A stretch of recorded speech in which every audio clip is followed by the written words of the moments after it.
हनुमान जी का जन्म केसरी और अंजना की संतान के रूप में हुआ था। कहा जाता है कि अंजना एक अप्सरा थी जो श्रापवश वानरी बनी थी। उन्हें वरदान मिला था कि शिवजी का अंश उनके गर्भ से उत्पन्न होगा।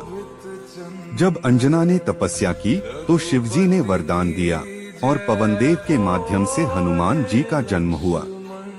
इसलिए हनुमान जी को पवन पुत्र भी कहा जाता है। सूर्य को फल समझकर निगलना। हनुमान जी बचपन से ही अत्यंत शक्तिशाली और चंचल थे।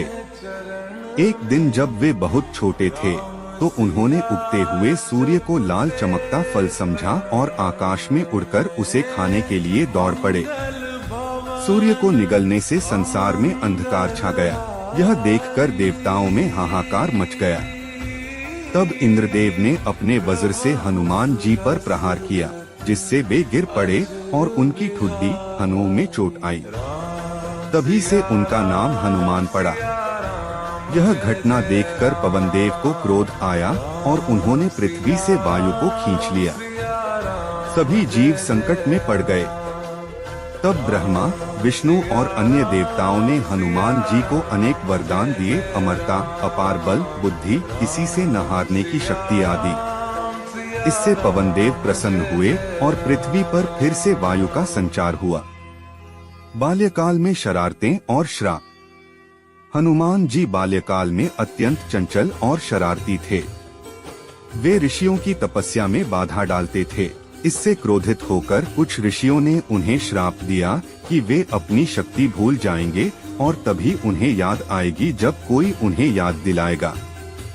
यही कारण है कि राम कथा में जब जामवंत ने उन्हें उनकी शक्ति का स्मरण कराया तब वे समुद्र लांघने के लिए तैयार हुए। शिक्षा और ज्ञान।